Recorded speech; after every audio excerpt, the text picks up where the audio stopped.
Let me ask you something. What happens when the most powerful nations on earth set their sights on crushing a single country? When billions of dollars are spent, alliances are forged, secret operations are executed, and the world's most advanced weapons are aimed directly at one target? Logic says that country should fall, its leadership should crumble, and its people should surrender under the weight of unbearable pressure. But what if it doesn't? What if, against every prediction, against every calculation, that nation stands tall year after year, storm after storm? This isn't just a story about politics or international conflict. This is something much deeper. This is about the power of faith over force. This is about how a nation deeply rooted in its history, culture, and unshakable purpose became living proof that no amount of military pressure, no amount of economic sanctions, no amount of covert sabotage can break a people who believe in something greater than fear itself. It's not about missiles, it's not about money, it's about soul. It's about a belief system so deeply entrenched that every attack only fuels more unity, more resilience, more strength. Stay with me. Because what you're about to hear isn't the version told in headlines. It's not the narrative you've been fed by politicians and media outlets. This is the painful truth, the hidden reality behind why Israel and America failed to break Iran. And by the time we reach the end, you will understand why, throughout history, faith has always remained the most powerful weapon ever known to man. For decades, the United States and Israel have deployed some of the harshest sanctions and isolation tactics ever witnessed in modern geopolitics against Iran. The strategy was simple: strangle the economy, isolate the leadership, and eventually force the nation to bend its knee. The sanctions targeted Iran's oil exports, banking systems, trade routes, and access to international financial networks. Billions of dollars were blocked. Companies worldwide were threatened with penalties for doing business with Iran, and Iranian assets were frozen globally. The pressure was designed to create internal dissent, economic collapse, and ultimately regime change. Yet, despite this relentless campaign, Iran stood firm.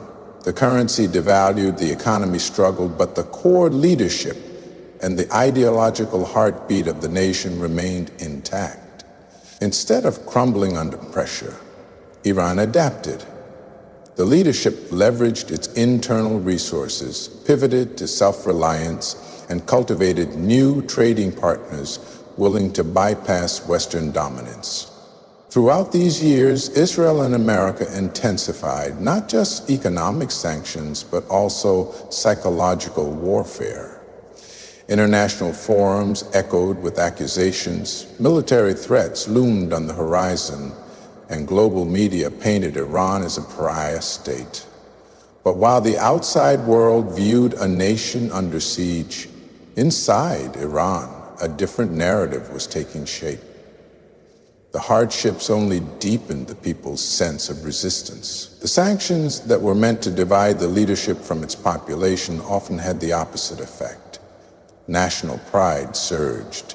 Many Iranians saw themselves not as victims, but as defenders of sovereignty against foreign domination. Each new sanction became a symbol of resilience, a test of their collective spirit. The leadership understood the psychological battlefield as much as the economic one. They framed the sanctions as an attack not just on a government, but on the entire nation, its culture, and its identity. This narrative resonated deeply with a population that had endured foreign interventions for centuries. America and Israel underestimated the depth of Iran's historical memory, its revolutionary spirit, and its deeply entrenched religious ideology. Sanctions could cripple financial systems, but they could not crush the soul of a nation fueled by purpose. In their attempt to suffocate Iran's economy, they inadvertently forged a stronger, more determined adversary. The very tools designed to dismantle Iran instead became the furnace that hardened its resolve. At the heart of Iran's resilience lies its faith-based leadership, a unique blend of religious authority and political governance that has proven remarkably durable in the face of relentless external pressure. Unlike many secular regimes that rely on shifting political alliances or fragile public approval, Iran's leadership is deeply rooted in a theological foundation that draws its strength from Shia Islam. The concept of Wilayat al-Faqih, or the guardianship of the Islamic jurist, gives the supreme leader not only political control, but also religious legitimacy. This spiritual authority resonates profoundly with millions of Iranians who view their leadership as divinely sanctioned, not merely elected or imposed. In this structure, political decisions are not seen as mere strategies, but as expressions of a divine mission, creating a sense of unbreakable purpose that transcends material consequences. This religious foundation acts as a powerful shield against the psychological warfare waged by external enemies, while sanctions target financial systems and military strikes aim at physical assets. The ideological backbone rooted in faith remains untouched. The leadership's constant framing of their struggle as a battle between the forces of truth and oppression further galvanizes public support. It transforms political confrontation into a moral obligation for the masses, elevating the conflict to a spiritual plane. The sacrifices made by the population under sanctions, hardship, and threats are not seen as mere economic suffering, but as acts of religious devotion and national duty. The influence of this faith-based leadership extends far beyond Iran's borders. It inspires a network of regional allies who share similar ideological or religious beliefs. Groups like Hezbollah in Lebanon, the Houthis in Yemen, and various militias in Iraq and Syria see themselves as part of the same larger struggle, with Iran's leadership serving as a spiritual and strategic center. This ideological coherence allows Iran to project its influence far beyond its size or economic power, creating a sphere of resistance that often outmaneuvers Western diplomatic and military strategies. Attempts by America and Israel to destabilize or overthrow this leadership fail repeatedly because they miscalculate the depth of its religious legitimacy. It is not simply a matter of removing one leader or party. It is an entrenched system that derives its strength from centuries of religious tradition, martyrdom, and collective memory of oppression. This unwavering ideological conviction makes Iran's leadership not only resilient, but capable of turning every challenge into renewed resolve. While America and Israel concentrated their efforts on isolating Iran diplomatically and economically, they underestimated Tehran's ability to expand its regional influence in ways that bypass conventional power structures. Iran's strategic vision was never confined within its own borders.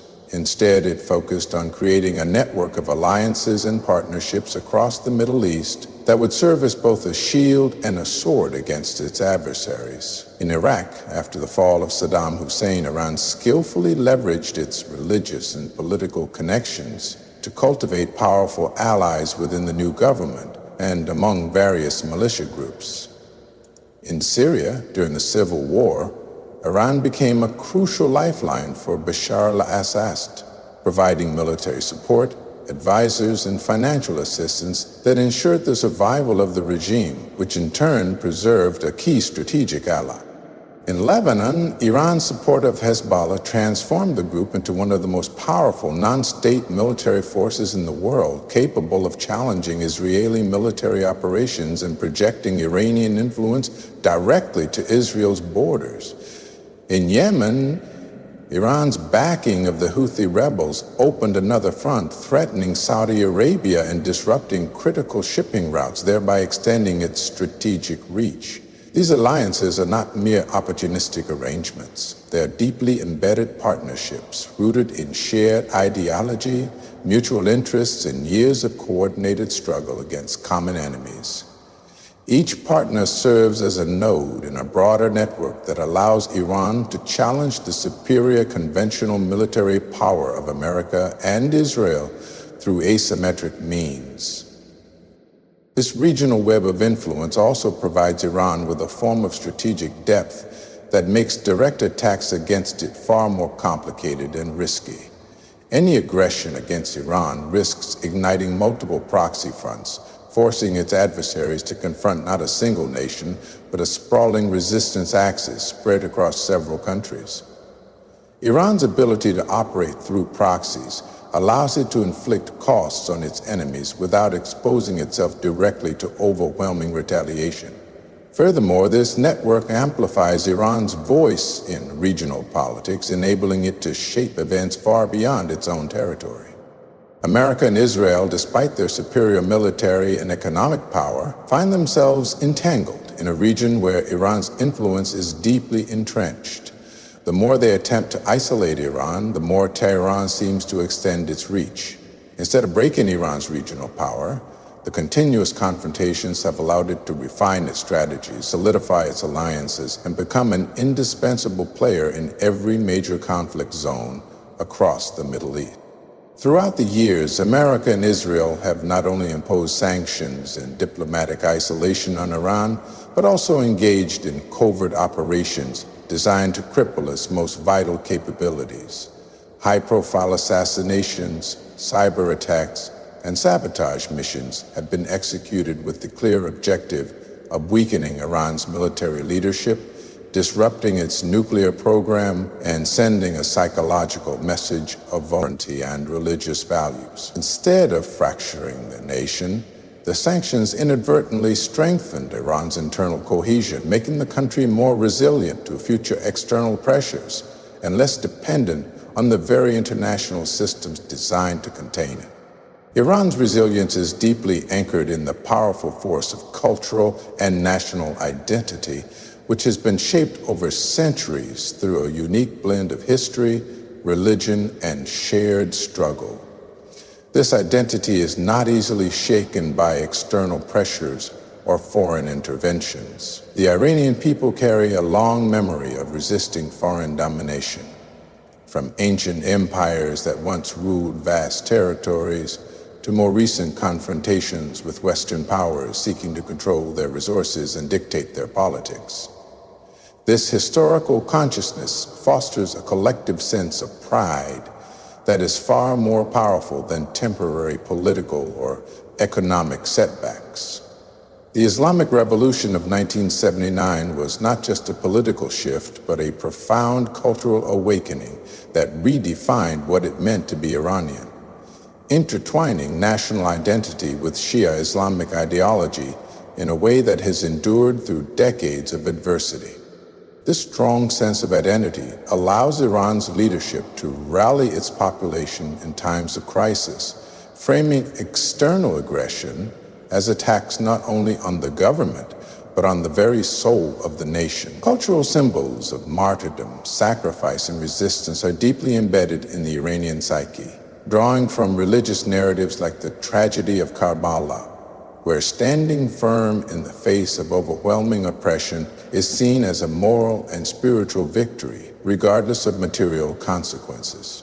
This narrative resonates across generations, creating a population that is prepared to endure hardship as a badge of honor rather than a cause for surrender.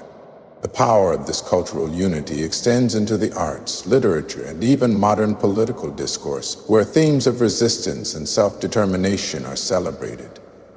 Iranian films, poetry, and public speeches frequently invoke historical and religious imagery that reinforce the narrative of defiance. This cultural fabric binds diverse segments of the population, from urban intellectuals to rural religious communities, into a shared mission of defending the nation's independence and values against foreign domination.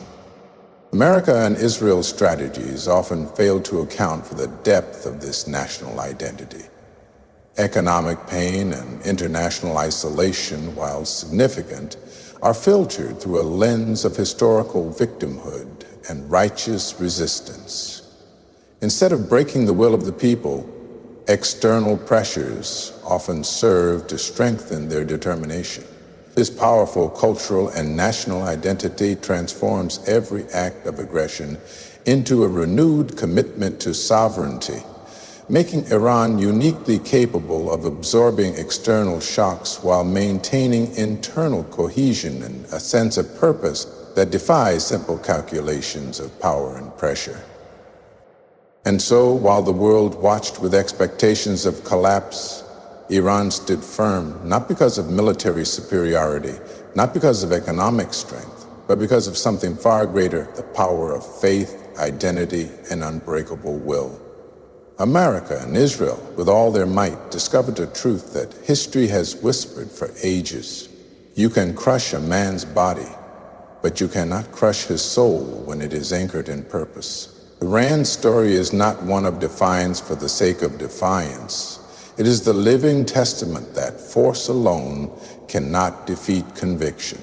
When a nation's people are bound together by history, faith, and sacrifice, no sanction, no missile, no covert operation can dismantle that foundation. The world tried to break Iran, and instead, they witnessed a people who refused to be broken. Thank you for walking this journey with me. May you carry this lesson in your own life, that no matter how fierce the storms, when your heart is grounded in purpose, no power on earth can shake you. Stay strong, stay focused, and always believe in the strength that lies within you. Good luck, and may your path always be blessed. Vulnerability. The assassination of General Qasem Soleimani was perhaps the most significant of these actions. As the architect of Iran's regional proxy network, Soleimani's death was intended to decapitate Iran's strategic operations and create disarray among its allies.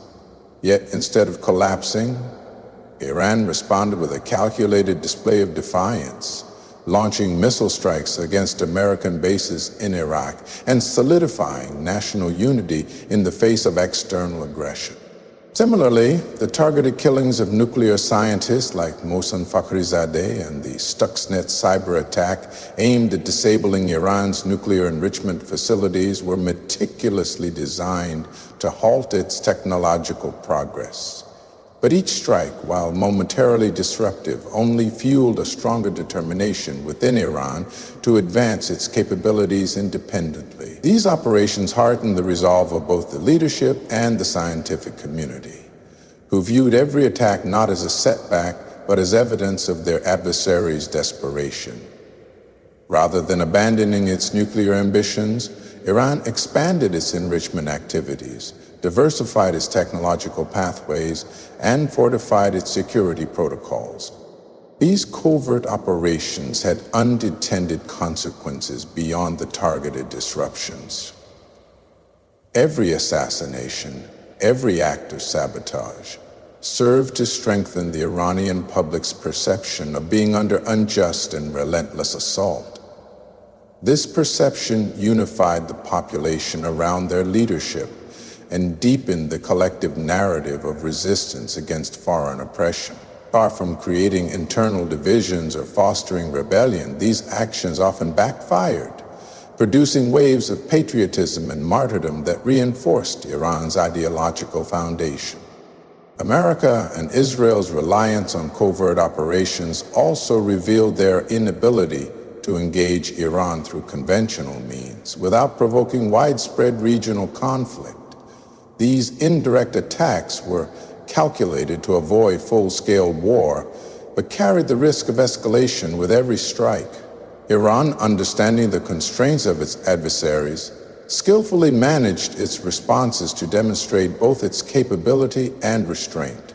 Instead of being weakened by these operations, Iran adapted, evolved, and emerged more resilient, showcasing an extraordinary ability to turn each loss into a new source of strength and defiance against overwhelming odds. Faced with some of the most severe economic sanctions in modern history, Iran demonstrated an extraordinary level of adaptability and internal development that surprised even its most determined adversaries.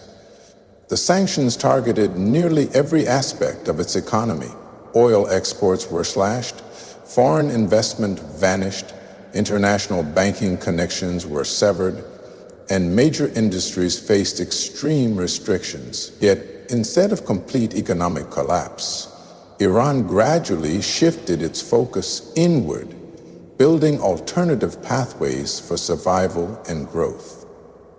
Domestic industries that had long been dependent on foreign parts and expertise were forced to innovate, leading to significant advancements in local manufacturing, agriculture, and technology. Iranian scientists and engineers developed homegrown solutions to circumvent shortages in medicine, aviation parts, and industrial equipment, gradually reducing reliance on foreign imports.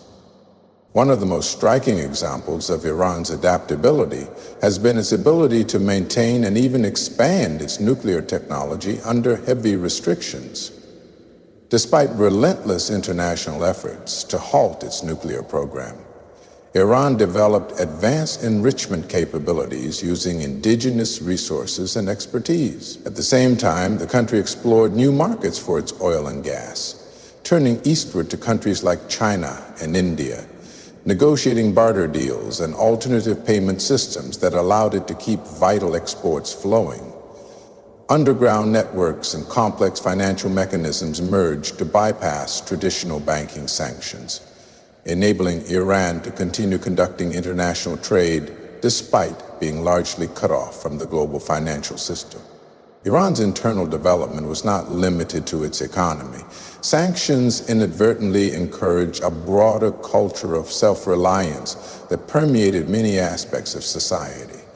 Educational institutions emphasized scientific research and innovation, while government policies prioritized local production and entrepreneurship. This economic resistance was framed not just as a matter of survival, but as a form of national dignity, further fueling public support for the government's defiant stance against Western pressure. Furthermore, Iran's leadership used the sanctions as a political tool, portraying them as evidence of Western hostility toward the Iranian people, rather than simply targeting the government. This narrative fostered a sense of unity and collective struggle, with many Iranians viewing their economic hardships as sacrifices made in defense of national sovereignty.